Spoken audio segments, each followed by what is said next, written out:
The test is in 4 parts. Part 1, Part 2, Part 3, and Part 4. Now look at Part 1. You will hear a phone conversation between two people, Kathy and John.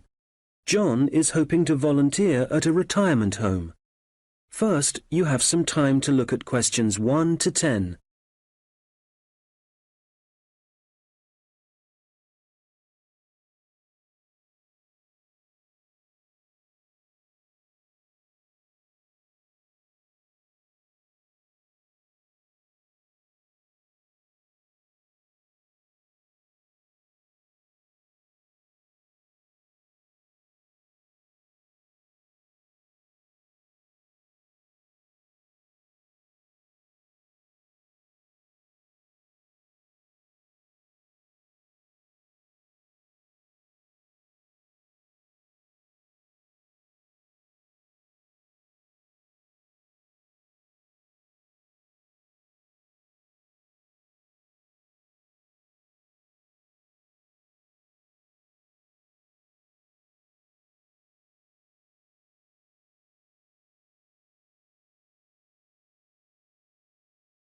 Hello, Hilary Lodge Retirement Home, Kathy speaking. Shall I tell you about some of the activities that volunteers get involved in? Please. Well, on Monday evenings, we organise computer training. We've got 6 laptops and 5 or 6 residents come to the sessions regularly. They're all now fine at writing and sending emails, but our trainer has just moved away and we need 2 or 3 volunteers who can help the residents create documents. Just simple things, really. I'd certainly be interested in doing that. Great! Then on Tuesday afternoons, we have an informal singing class, which most of the residents attend. We've got a keyboard and someone who plays, but if you'd like to join in the singing, you'd be very welcome. I work on Tuesdays at the moment, though that might change. I'll have to give it a miss for now, I'm afraid. OK. Then on Thursday mornings, we generally have a session in our garden. Several of our residents enjoy learning about flowers, where they grow best, how to look after them and so on. Is that something you're keen on? I'm no expert, but I enjoy gardening, so yes, I'd like to get involved. Do you have your own tools at the home? We've got a few, but not very many. I could bring some in with me when I come. Thank you very much.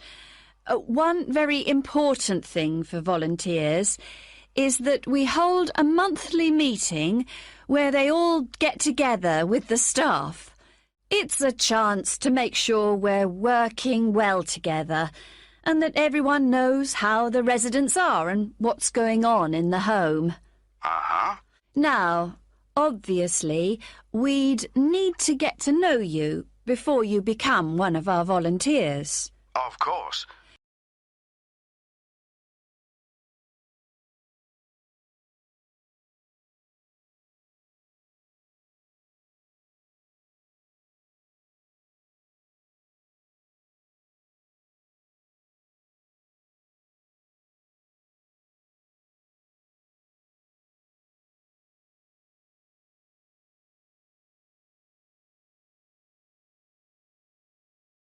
Could you come in for an informal interview later this week, maybe? I'm busy the next couple of days, but would Saturday be possible? Certainly. Just drop in any time during the day. I won't be working then, so you'll see my assistant, Mairead. Sorry, how do you spell that? It's M-A-I-R-E-A-D.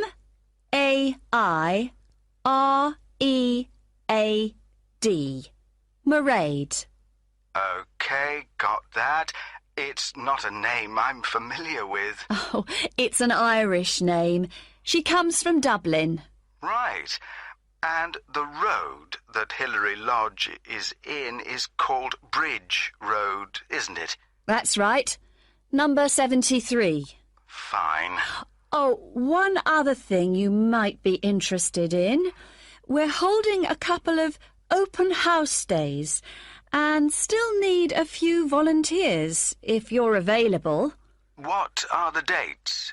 There's one on April the 9th and another on the 14th of May. They're both Saturdays and all-day events. I can certainly manage May the 14th. I've got another commitment on April the 9th, though.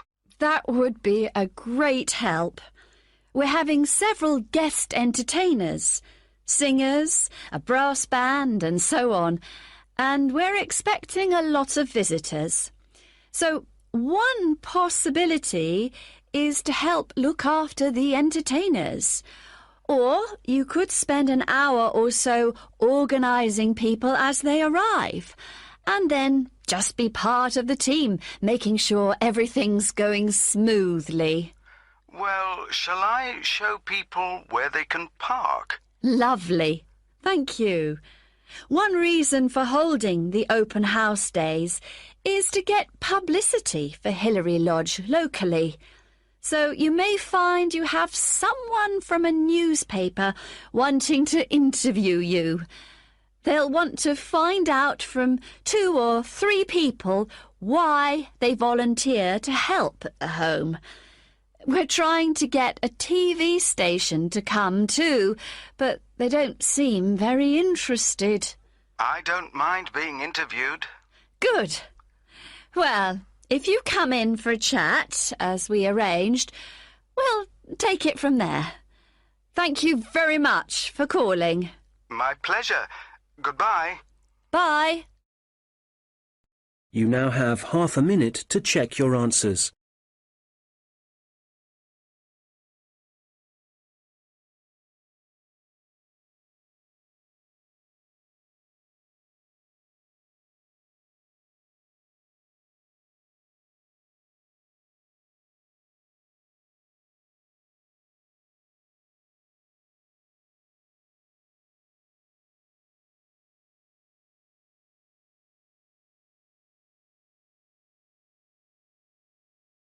Now turns to part 2. You will hear the head of a centre which offers evening classes for adults. She is explaining some recent changes which have been made to the centre. First, you have some time to look at questions 11 to 15.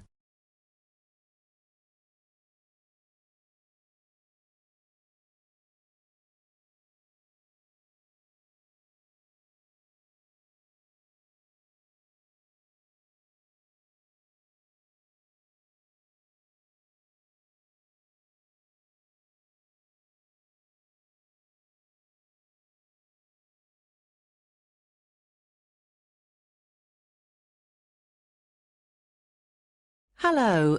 As some of you know, I'm Elaine Marriott, the head of the college's Learning Resource Centre. We've invited all of you taking evening classes and leisure activities to come and see the changes we've made to the centre in the last month.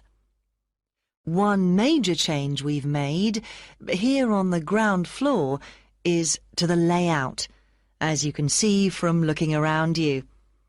I'm sure you'll recognise the desk. That's still in the same place, as it has to be just inside the door. But you'll see that there are now periodicals on the shelves in the corner behind the desk.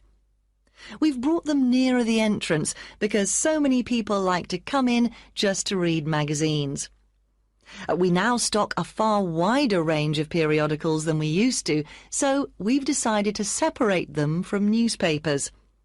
This means the newspapers are now just the other side of the stairs, near the study area. Now, another thing is that we've brought the computers downstairs. People used to complain about having to go upstairs to use them. So they're now at the far side of the building on the right, in the corner overlooking the car park. We've now got an extra photocopier, so as well as the one upstairs, there's one down here. You can see it right opposite the entrance, by the wall on the far side. The biggest change, though, and one I'm sure many of you will welcome, is that we now have a cafe at last. We've been asking for one for years. If you turn right, as soon as you get past the desk, you'll see the door ahead of you.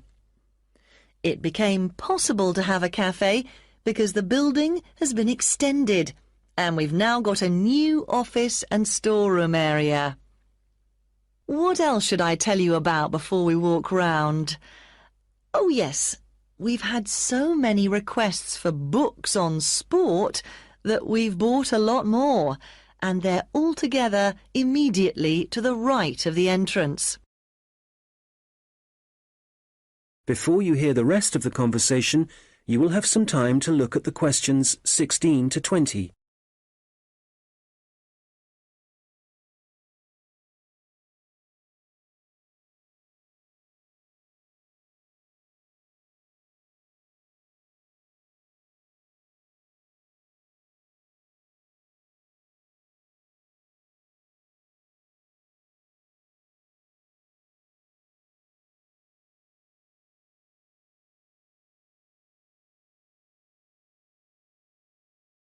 Now listen and answer questions 16 to 20.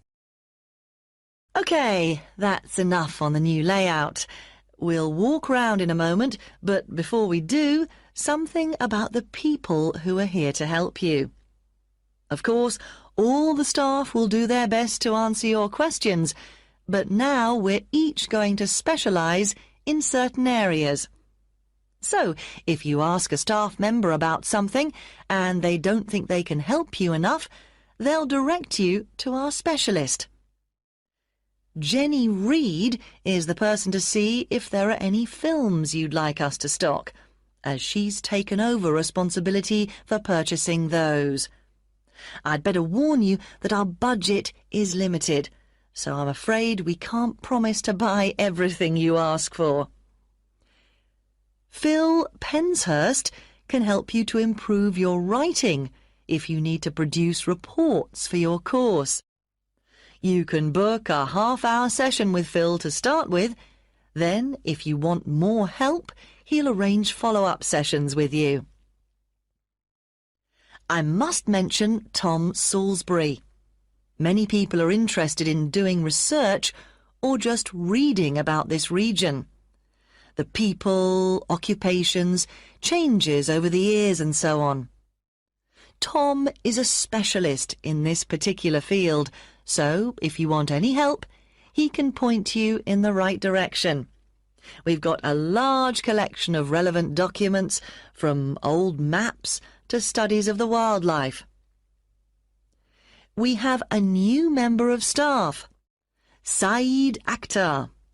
I'm sure you'll meet him soon and will find him very helpful.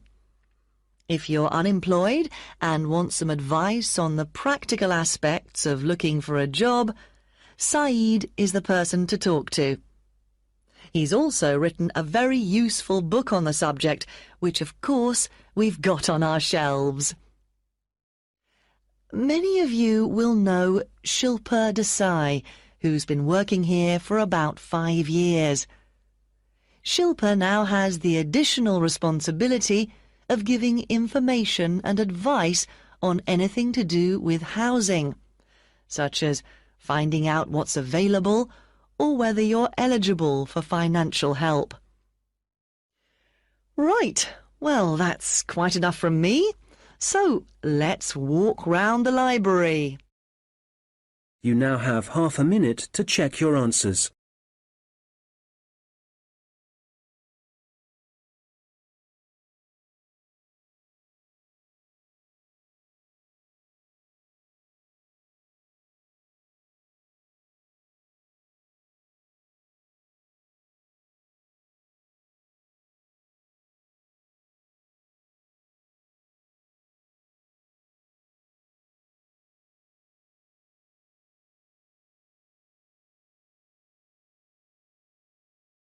Now turns to part 3. You will hear a tutor and a student discussing a project the student is working on. First, you have some time to look at questions 21 to 27.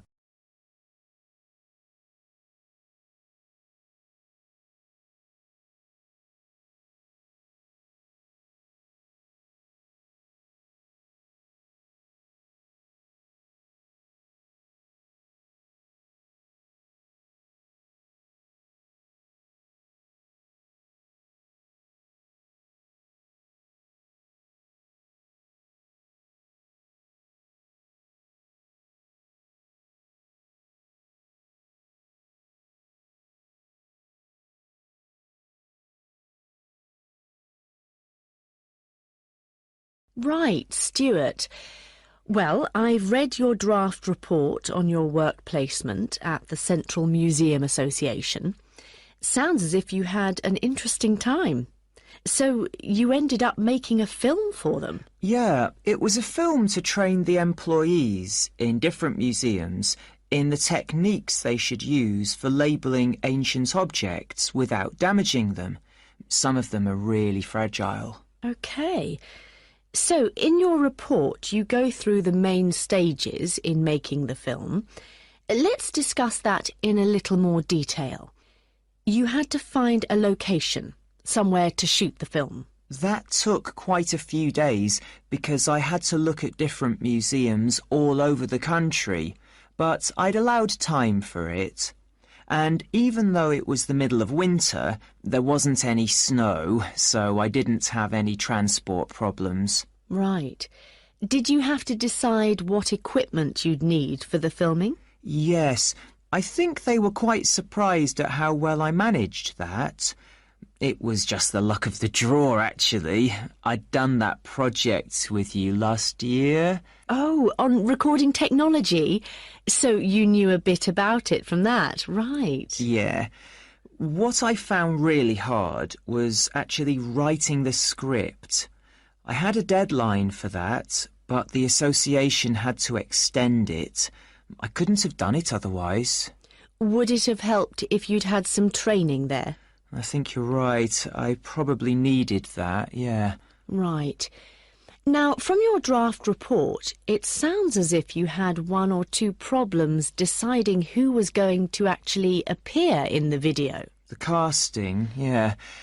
I'd expected that the people who worked for the association would be really keen on taking part. But they weren't? The thing was, they were all so busy. And it did mean some of them had to travel. But Janice King, who I was reporting to for the project, she was great. She arranged for people to have time off and for their work to be covered, so that was a big help for me. Right. And it sounds like the filming itself went well.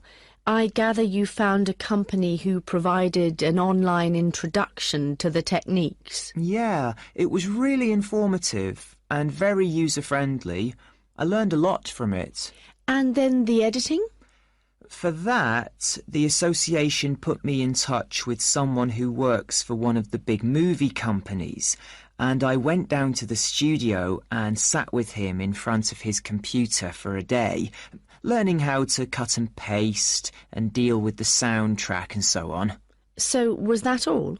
No, I didn't include this in my draft report, but I had to design the cover for the DVD as well, the lettering and everything. Have you done any of that sort of design work before? No, but I did a rough draft and then talked it through with a couple of my mates, and they gave me some more ideas. And when I'd finished it, I showed it to the people who worked at the association, and they really liked it. Excellent.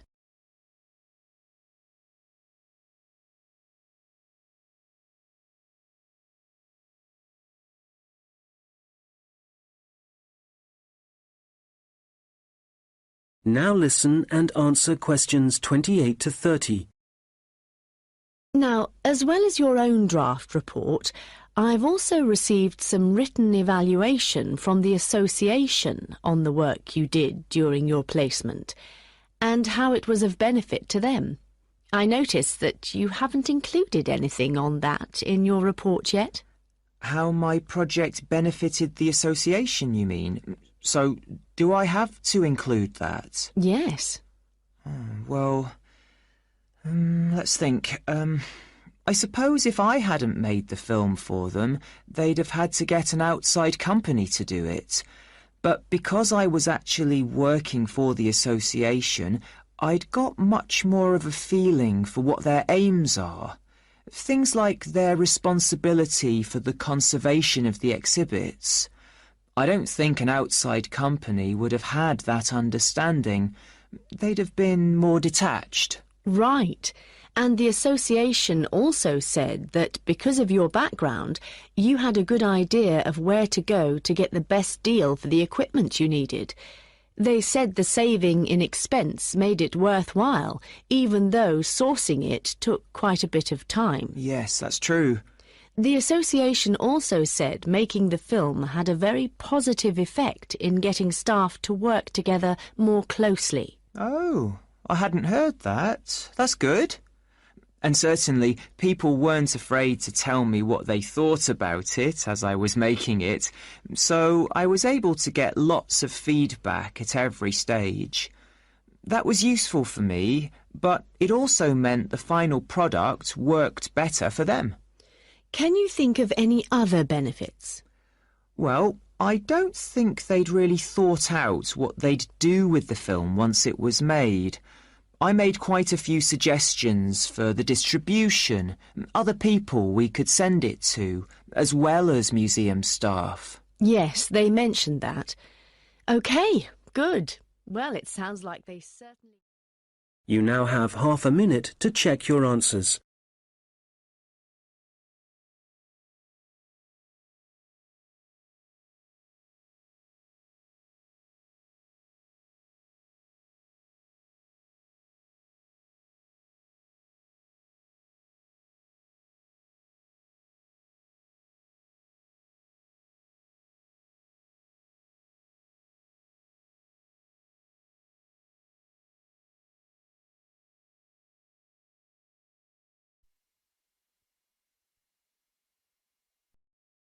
Now turns to Part 4. You will hear a lecture about a species of bird called the New Caledonian crow. First, you have some time to look at questions 31 to 40.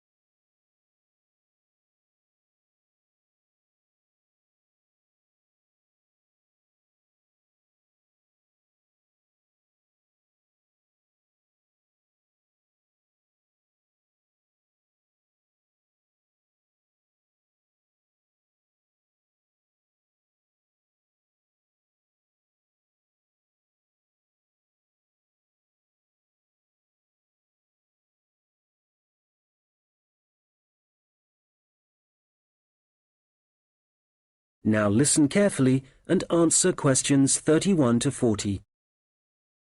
I'm going to talk today about research into a particular species of bird, the New Caledonian crow, whose natural habitat is small islands in the Pacific Ocean. And it seems that these crows are exceptionally resourceful. Using sticks or other tools to find food isn't unknown among birds and animals. Some chimpanzees, for example, are known to bang nuts on stones in order to break the shell and get at the edible kernel inside. One New Caledonian crow, called Betty, bent some straight wire into a hook and used it to lift a small bucket of her favourite food from a vertical pipe. This experiment was the first time she'd been presented with wire, which makes it very impressive. Another crow, called Barney, has demonstrated his skill at using sticks to forage for food.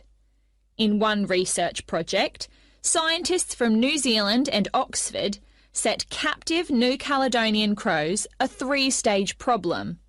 If they wanted to extract food from a hole, the crows first had to pull up a string to get a short stick, then use that short stick to remove a long stick from a toolbox, and finally use the long stick to reach the food. Amazingly, they worked out how to do this successfully.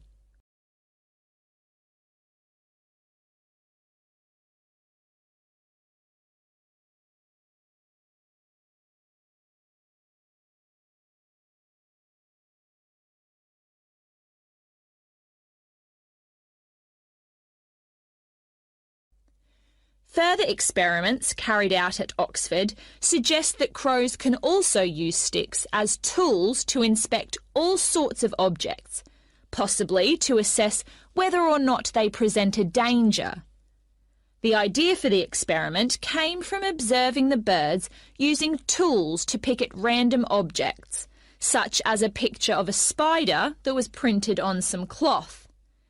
In this research, 5 pairs of crows, including Barney, underwent tests to see how they would react to a variety of objects, which were carefully chosen so the birds wouldn't be tempted to view them as a possible source of food. As a further precaution, all the crows had been fed beforehand. On 8 occasions, a bird's first contact was by using a tool. In all 3 trials, Barney began by using a stick for inspection. One involved a rubber snake. First he approached it, but didn't touch it, then retreated to pick up a stick. He then prodded it with the stick. After some more investigation, he discarded the stick and carried on pecking at the snake more confidently, apparently convinced that it wouldn't move. In other experiments, 2 different birds, called Pierre and Corbeau, also made a first approach with tools on 3 separate occasions. Pierre used a short piece of wood chip to touch a light which was flashing, and Corbeau was seen prodding a metal toad with a stick. Significantly, the crows tended to use the sticks only to make their first contact with the object. Subsequently, they either ignored the object or dropped the tool and pecked at the object, which is very different from using the tool to get access to food.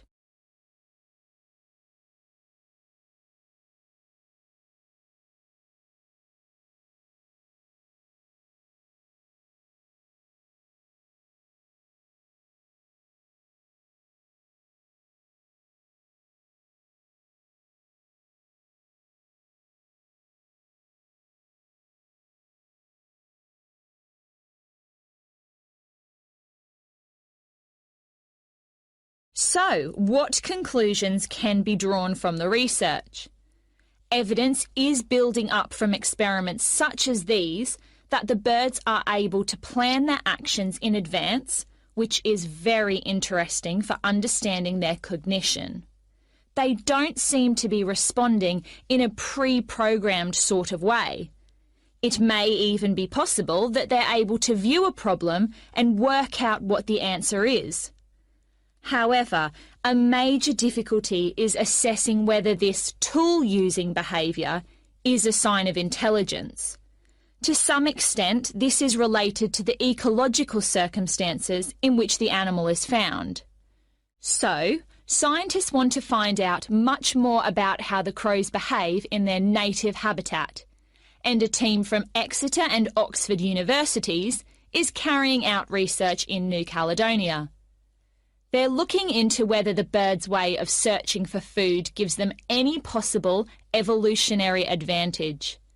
The birds are hard to observe, as they live in a region of mountainous forest, so the researchers have attached tiny cameras to the tails of some birds as one method of investigating their behaviour. The birds are masters at using sticks to find their food, in particular beetle larvae from the trees. It's possible that the birds can derive so much energy from these grubs that they only need to eat a few each day. This would mean that they wouldn't have to spend most of their waking time searching for food, as most animals do. The beetle larvae have a distinct chemical makeup, which can be traced through the feathers and blood of birds that eat them. Scientists have collected samples from crows in order to estimate the proportion of larvae in their diet. They should then be able to gauge the extent to which individual birds depend on using sticks to feed themselves. We have learnt a great deal about the ability of New Caledonian crows to use tools, and some very interesting research is being carried out into them.